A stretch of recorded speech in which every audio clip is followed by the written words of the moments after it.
अभी भी कोलंबिया की वेनेजुएला की स्टोरी खत्म नहीं हुई है, कैसे अनफोल्ड होती है। अगर मान लीजिए long term US involvement, VP को भी धमका रहे हैं अभी, वो तो उनको भी धमका रहे हैं, उन्हें कोई पसंद नहीं आ रहा, अपनी मर्जी का ही चलेगा सब कुछ चलेगा। कैसे चलाएंगे? आखिरकार अगर स्थिरता लानी है तो बूट्स ऑन ग्राउंड भेजना होगा।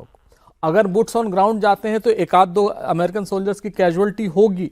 उसके बाद जो मागा बेस है उनका, जो कहता था कि हम युद्ध के खिलाफ हैं और एंडलेस वॉर्स को हम खत्म करना चाहते हैं, उसमें वो फिर से पढ़ने जा रहे हैं। क्या ऐसा होगा? क्या अब ईरान होगा? ये सारी चीजें एक उनके टेबल पर होंगी।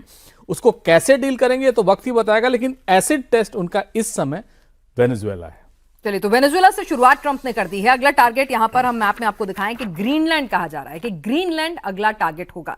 तो आखिर ग्रीनलैंड इतना महत्वपूर्ण क्यों है? इसमें ट्रंप का इंटरेस्ट क्यों है? पहले खरीदने की बात करते थे, अब कब्जाने की बात भी कर रहे हैं। और क्या यहां पर खुद यूएस फोर्सेस वहां पर ऑन ग्राउंड हैं वॉच के लिए? तो फिर उसके बावजूद भी ग्रीनलैंड की जरूरत क्यों आन पड़ी है और ट्रंप क्या कर सकते हैं? प्रोफेसर अंशु जोशी, ये आपसे समझेंगे हम।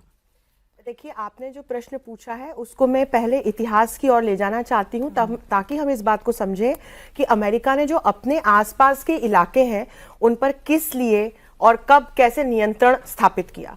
तो हम जब ये तमाम आसपास के देशों को देखते हैं, 1893 में आपको हवाई का किस्सा याद होगा कि कैसे हवाई की महारानी को हटा करके वहां पर डोल को राष्ट्रपति बनवा दिया गया था, और फिर एक डोल कॉरपोरेशन भी बाद में बहुत बड़ी कॉरपोरेशन शुगर की दुनिया के सामने आई थी। तो वहां एक शुगर इंडस्ट्री को, शुगर केन इंडस्ट्री को पर कब्जा करने के लिए और हवाई की जियो स्ट्रेटेजिक लोकेशन को देखते हुए अमेरिका ने ऐसा किया था।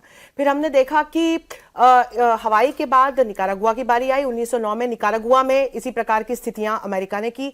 1911 में हॉन्डुरस में की, 1954 में ग्वाटेमाला में की, 1961 में डोमिनिकन रिपब्लिक में की, 1961 में ही क्यूबा में की। इसके आगे 1962 में हमने क्यूबन मिसाइल क्राइसिस होते हुए देखा। 1961 में ही पोर्टो रिको में अमेरिका ने यही हरकत की।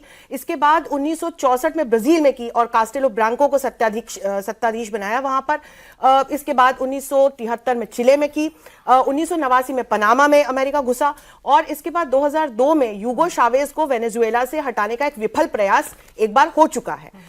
तो हम इस बात को समझे कि चाहे ग्रीनलैंड हो या साउथ अमेरिका के जो तमाम देश हैं, ये नेचुरल रिसोर्सेज से रिच देश हैं, और इसके साथ साथ इनकी जो जियो स्ट्रेटेजिक लोकेशन है वो अमेरिका का इंटरेस्ट इन देशों पर नियंत्रण जो है उस ऑब्जेक्टिव को और पुख्ता बनाती है, ताकि यहां अमेरिका अपनी बेसेस एस्टेब्लिश करके और बाकी की जो दुनिया है या अपने आसपास का जो रीजन है उसको कंट्रोल कर सके।